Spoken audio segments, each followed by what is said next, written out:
What is going on, guys? Welcome back to yet another episode of Storytime on my second channel.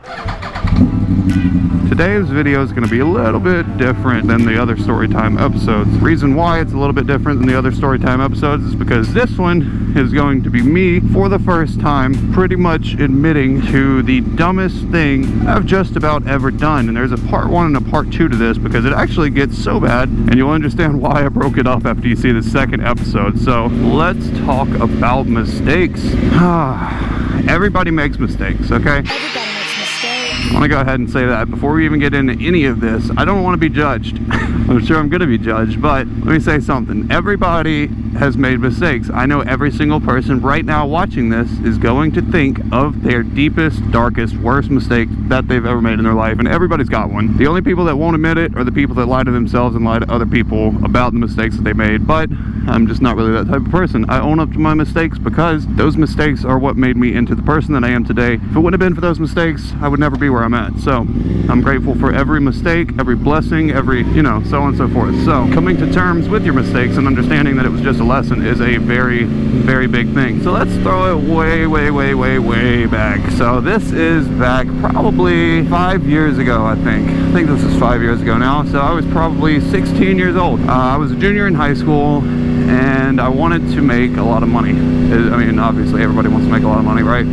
But the reason why I wanted to make a lot of money is because I had to pay for my own college. That was one thing that was instilled in me growing up, is if you want anything, you got to pay for it. So anyways, didn't live with my parents anymore, and I needed a way to pay for college. I did a lot of stupid things getting money to pay for college, which we're going to go over in a few more episodes of Storytime. This one is going to be the introduction to basically the first time that I have talked about me really seriously fucking up. And I'm not making this video to have people, like I said, to sit and judge me. The reason I'm making this video is to explain to people that everybody makes mistakes. To continue off of what I talked about in the last Storytime episode, where the two guys were breaking in and trying to steal my trailers out of the shop and everything. We chased them down, they got arrested, and a lot of people were saying whenever I pulled up there, they would have had a gun, they would have shot them. And by the way, that video actually blew up a lot, so thank you guys for that. If you haven't seen it, you can click up above right now and go check it out. But during that video, I kind of addressed a lot of the talk where people were saying that kind of stuff, and I'm just going to continue off of what I was talking about that day because it gave me the idea to make this story time about just honestly mistakes. This one I think is one of the most notable, and the reason why I think it's most notable to me is because I lied to so many people about it for so long, and this is the first time that I think I've ever honestly just come out and said exactly what happened to so many people. So let's dive into it. Rewind to junior and high school version of me at 17 years old, wanting to make money, doing a lot of stupid shit to get money to go to college because I was a broke high schooler. I didn't want to take out student loans. Something that most people really don't know about me is I'm actually kind of halfway afraid of loans for some reason. I just don't like owing money to people. Nothing that I've got pretty much at all is financed. Whenever you grow up really broke, you don't want to borrow money from people because the feeling of owing money to somebody, if you're a genuine person, is horrible. It doesn't feel right. So I didn't want to take out student loans, so I was doing pretty much whatever that it took. So I keep getting off track. I'm so ADHD. It's also hard because I'm on a motorcycle trying to pay attention in traffic and everything. Also, that's a BRZ, and that girl was driving it, and it's a manual. It's pretty dope. So one of my methods back in the day as a teenager in high school to make money was to buy and sell things. So I'll have a whole video probably on that at some point in the future about all the stuff I used to buy and sell. But one of the things that I used to sell a lot of was motorcycles. I would buy motorcycles for pretty cheap, fix them up, maybe do an exhaust, clean it up real nice, put a windscreen, mirror deletes, stuff like that. I would sell them for a profit, and I would save every bit of the profits that I had and either reinvest it in another motorcycle that was a little bit more expensive and do the exact same thing, or I would put the money back in a savings account where I was saving for college. And because of me doing that kind of stuff, that is the only reason that I actually ended up moving to this town in the first place, and this is actually where I went to college. But anyways, I had a lot of success buying and selling bikes. The market for bikes is unreal, sport bikes particularly. You will pretty much, from the time of being able to get your hands on a sport bike, you will never have problems selling the thing.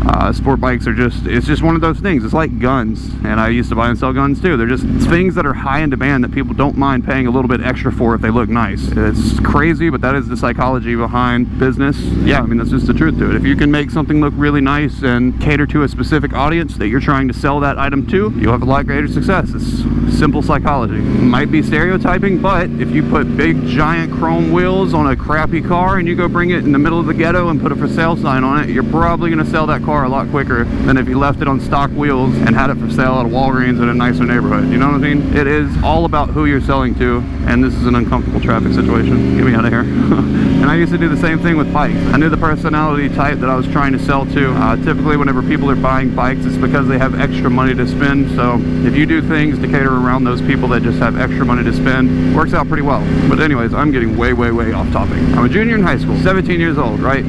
I go and I find this bike for sale on Marketplace, doing the same thing that I always do. I still do this to this day. I'll lay in bed and go through Marketplace until I find good deals on stuff, and I'll buy it and flip it. I do this still now. I don't need to do it. I don't even need the money for flipping stuff. I still just do it. It's just a hobby of mine that I really like. I take pride in doing it. So anyways, going through Facebook Marketplace one day at work, but I found a CBR 1000 for sale, and I had never had a 1000 before. I'd had a few 600s. I'd had a 650 at the time. I'd had a few Enduro street legal dirt bikes. I've had a Grom at that point, but I had never had a 1000. I've had a lot of riding experience at the time, but I just still had never squeezed the trigger and actually got a 1000. But I really wanted one. So at 17 years old, I asked this guy to come meet me at work of all places so that I could look over the bike because I really wanted to buy it. It looked like a nice bike in pictures, so I was pretty excited about it. He had it for sale for like $4,500, which at the time for a 2007 CBR 1000, that was not a bad deal. So he gets to my work and we unload it out of the truck, and it turns out that the bike had a lot more problems than I had originally thought it did. It had blown fork seals. It had no title. It was just not nearly as nice of a bike as I thought it was going to be, long story short. So I really wanted it still.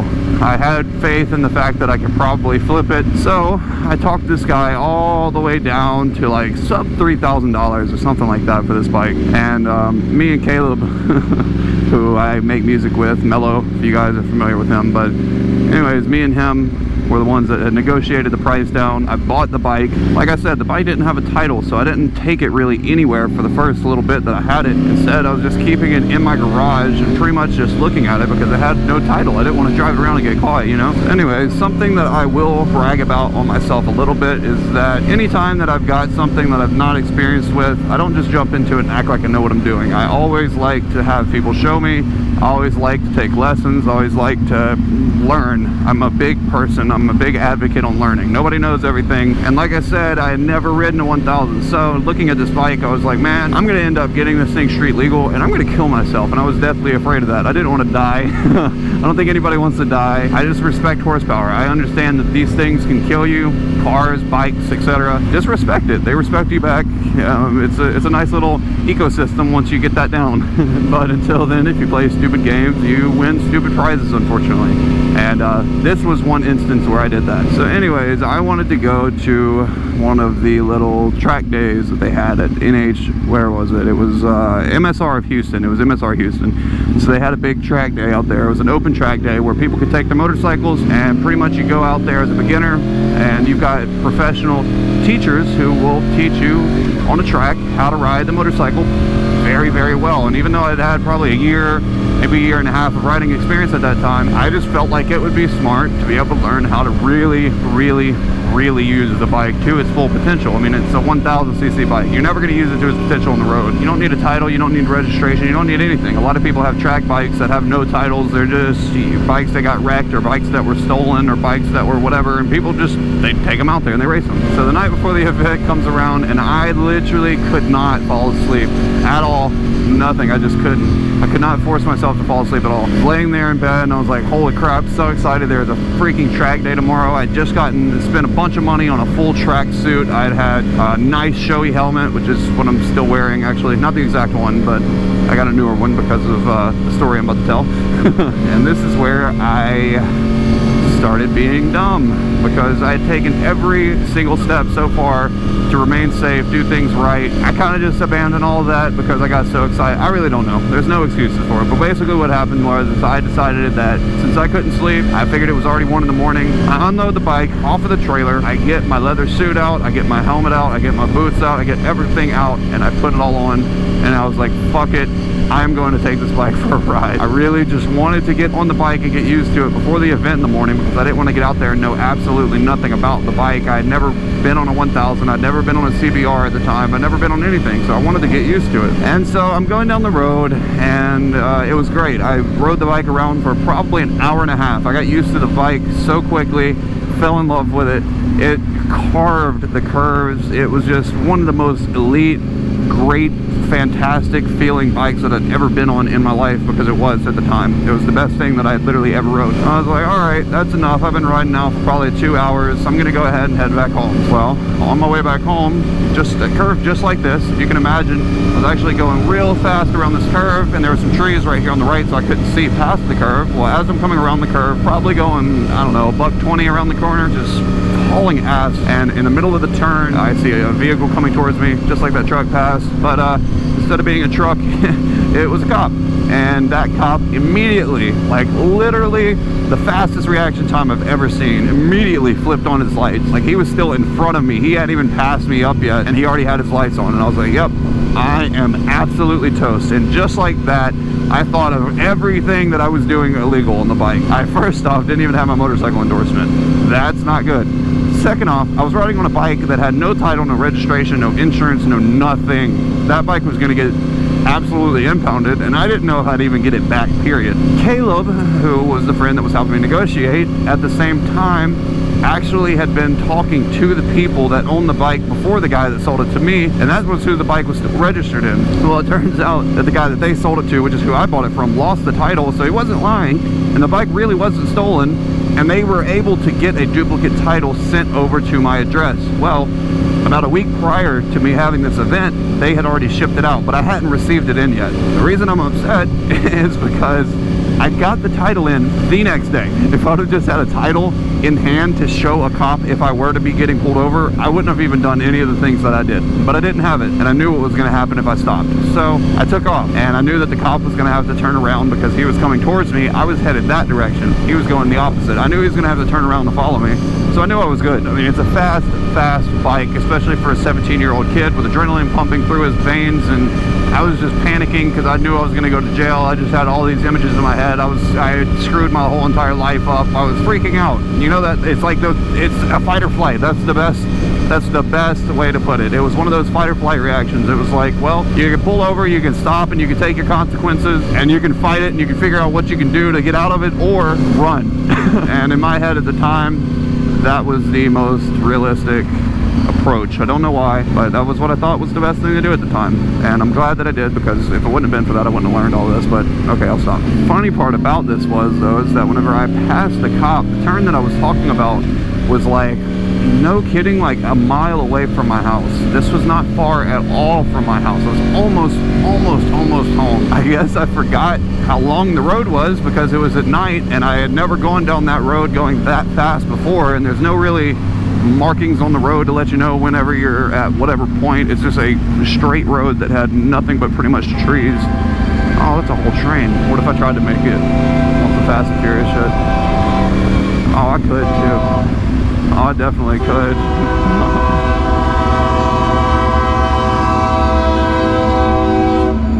Well, he didn't really look too happy. He thought I was going to try and get out in front of him. Couldn't really see, didn't have a good judge for how fast I was going. I wasn't looking at the speedometer. I was looking ahead, trying to stay safe. Well, I figured out that the road is a lot shorter whenever you're going 190 miles an hour versus whenever you're going the speed limit of 55 down the damn road, because Jesus Christ, that turn that is normally a mile up the road came up real fast. And whenever the turn came into the headlights of the bike, I noticed that I'm still going, I don't know, $160. I was slowing down because I anticipated it was coming up at some point, but I didn't realize it was going to be coming up that quick. And like I said, 160 miles an hour on a bike is hauling ass, and the brakes on a motorcycle are fantastic, yes, but 160 miles an hour in a straight line, having to slow down in like, I mean, maybe 200 yards, that's just, it's not happening. So I immediately slammed the brakes. Well, guess what happens? It's a motorcycle. There's not that much surface area on the tires. There's no ABS on the bike that I was on. I mean, it was nothing. So as soon as I slammed the brakes, I locked the brakes up front and rear. And guess what happens when you lock the brakes up front and rear?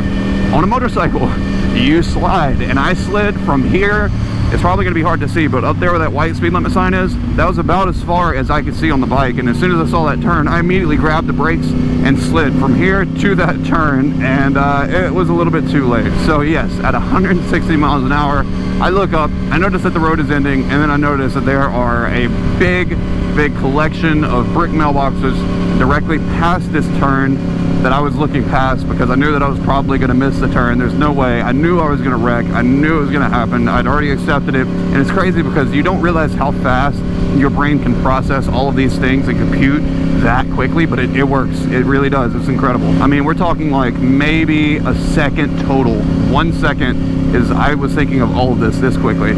I looked up, I see that there's a mailbox, I see that there's a turn, I see that I'm going 160, I see there is no way that I'm going to stop. I lock my brakes up, I see that I'm sliding, and I'm like, holy shit, this is bad. I see that I'm coming up for this brick mailbox. Still, I mean, I must have been going 120 miles an hour still, and I didn't know what to do. And so my only reaction is I was like, well, damn, this bike is going to go straight for that mailbox, but I should probably jump out of the way. If I go through a brick mailbox, I'm probably going to die. So what did I do? I literally was on the bike, stood up, and jumped off to the left like that. I like literally jumped off and threw the bike out to my right side, because I was figuring if I threw it out, it would get me out of the way, and I would miss the mailbox and this and that and whatever. Well, turns out that I'm a complete idiot, because I threw the bike out of the way. The bike misses the goddamn mailboxes, and my entire body goes right into the fucking mailbox. And like, I'm not even talking like it just like maybe hits the mailbox. No, I actually am going 120 miles an hour on a bike. I threw it out of the way. The bike misses the mailbox and goes and lands in the grass, and my entire fucking body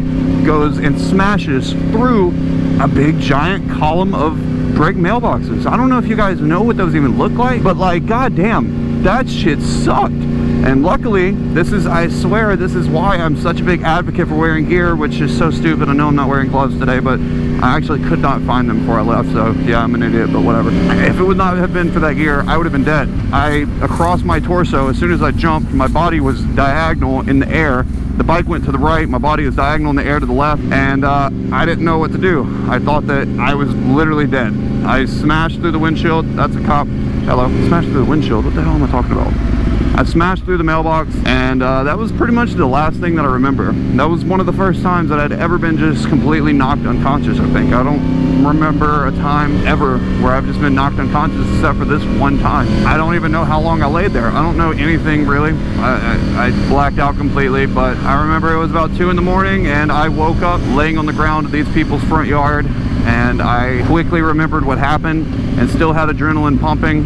And I must not have been laying there long, because I could hear the cop that was chasing me. I could hear his sirens right around the corner through the woods, and I had turned off on a side road, and that's where the curve was, and I could tell that on the main road that he was on, he just passed up that road, and I could literally just hear his sirens, and I could see through the distance, through the trees and stuff, I could see the blue lights from the cop car. And that was so utterly terrifying, because not only did I almost die, I'm laying here in somebody's yard through their mailbox that I just crashed through after running from the fucking cops, and they're coming. And so I panicked, and before I could even assess the situation, I didn't even know if I was okay. I didn't know anything. I had so much adrenaline running through my body, and I was a scrawny little 17-year-old. I wasn't like a big muscular guy by any means. I was tiny. I looked anorexic growing up.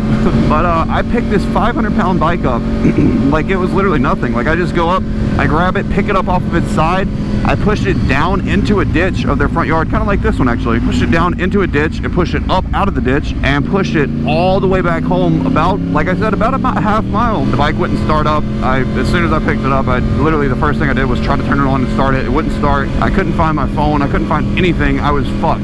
Well, I get back home, opened up the garage, and I shoved the bike in there, still on the run at this point.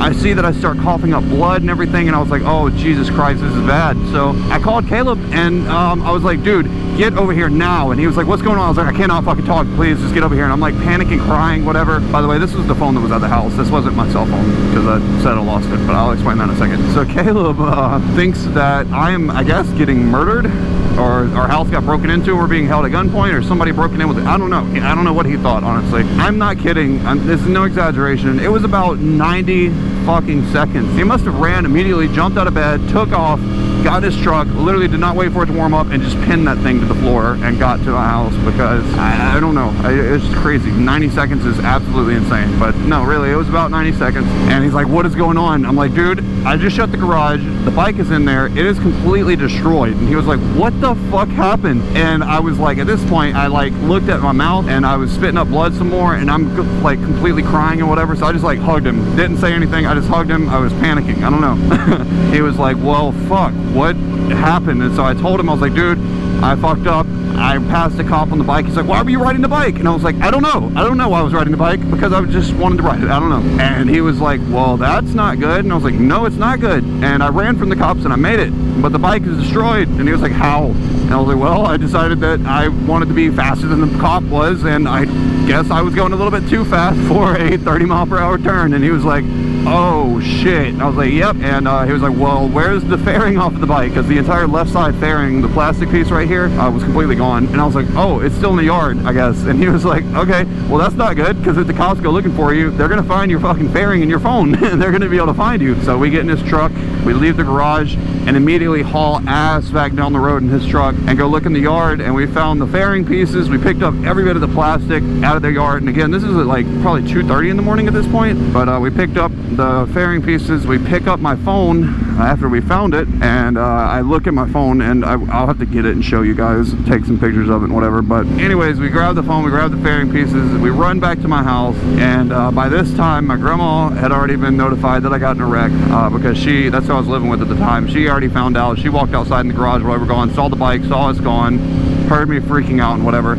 So she calls my mom, and my mom comes over. So my mom and my grandma are like, what happened? So off the top, I was like, all I did was I was working on the brakes before I had the event tomorrow. I was trying to put new brakes on, and the brakes locked up. I don't know what happened. I must have did something wrong, and I slid into a ditch. And they were just like, oh my God, we need to take you to the hospital. And I was like, oh, no, can't go to the hospital. Definitely can't go to the hospital. And they were like, why? And I was like, I don't know. I'm fine. I don't want to go to the hospital. I'm fine. It's late. I just would rather go to sleep. And it sucked because I didn't know if I was going to die or not. And that's the craziest part, is I was literally so tied up into this whole lie of telling them all this that I was afraid to go and just accept my consequences so much that I might have died. I mean, like I said, I was coughing up blood. And I mean, I really don't even to this day know exactly what happened. I could have oh shit, that's something on fire at the Chase parking lot. Oh, that's not good at all. Speaking of cops, these guys are actually really cool. These are some friends of mine. Well, I guess I wouldn't say friends, but I like this guy a lot. He's really nice. This one right here in the yellow vest, super cool guy. Dang, that sucks. I guess a car in the parking lot literally just caught on fire somehow. That's crazy, because I was actually not even bringing it up in the video, but I was riding over there a second ago and I started to smell it, and I was like, what in the hell is that? I thought the bike was getting too hot or something. I looked down and I was like, no, it's good. I don't know what that smell is, but turned out that that's what it was. So anyways, like I said, I'm probably bleeding internally at this point, but I didn't want to tell anybody what happened. I definitely didn't want to go to the hospital, because the owners of the house had to have heard it. Like, there's no way. They had to have gone outside and maybe saw the mailbox was destroyed, you know, maybe saw this or saw that and called the cops. I don't know. I just didn't want to. I was just so terrified of anybody knowing the truth to what happened. I mean, think about it. I was 17 years old. This isn't me currently. This isn't an adult. This is a kid. I was a kid, okay? So as a kid, in a situation like that, I panicked, and I honestly would have rather die than let my mom know that on the motorcycle that she already didn't want me to have, I was running from the cops with no title or anything and crashed. And you know what I mean? Like, that's so horrible. I, for some reason, thought that no one would think of me the same, and I would just, I guess I've rather been dead than be punished. And I really don't know. That's why I'm so stuck. I don't know why I did that, or why I even risked it, or why anything, but it's what I did. And I was hurting, I was bruised, I was messed up for probably a week straight. I didn't even go to school. I probably told them that I was going to school, but no, I wasn't going to school.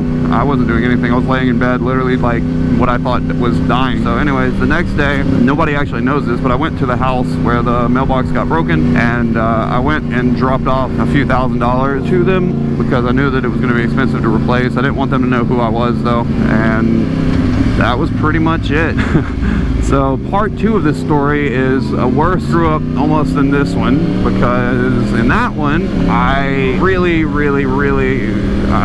Yeah, we'll just wait. I knew the extent of what I did. I knew I was on the run. I knew I was bleeding out, but they didn't know who I was. They didn't know the bike. They didn't know anything. But I knew that even from passing the cop, they had to have had a flash, just a glimpse on the camera that is in the car of what the bike was, and it was a red CBR 1000. There's not that many of those in a town, if you think about it. Like, we don't even have a red CBR 1000 in our town. So I had the bright idea that I should probably strip the rest of the fairings off since they were broken anyways, order an entire new set of fairings and change the color, and that is going to be where we conclude part 1 of this story. And just understand that part 2 is going to pick up where I pretty much decided that I was going to rebuild the bike, and there's a lot more to it, trust me. It gets pretty interesting and pretty deep. So like I said, guys, understand everybody makes mistakes. Everybody watching this can sit and think of their worst mistake. They may not admit it, but I will. And I wanted to make this video pretty much not as something of me boasting about what I did or getting away from the cops or almost dying and surviving or anything. It's more of a learning experience. I want people that are like me, or maybe were like me growing up as kids, maybe have done some stupid stuff. I want people to understand that you can recover from mistakes. Everybody's made mistakes. The best people in the world that you wouldn't think have made a single mistake have made the worst. So hopefully you guys got something from this. That is the point of doing these story time episodes, is not just to tell funny stories, but to tell serious stories that hopefully provide some sort of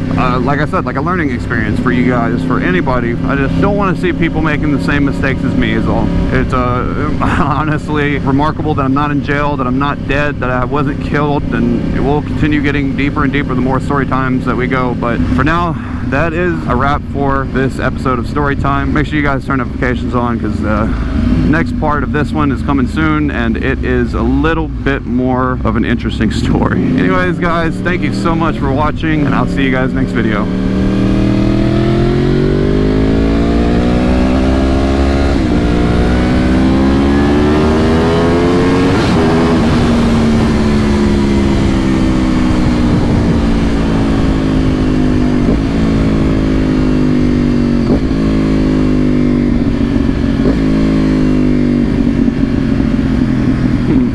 Them downshifts though.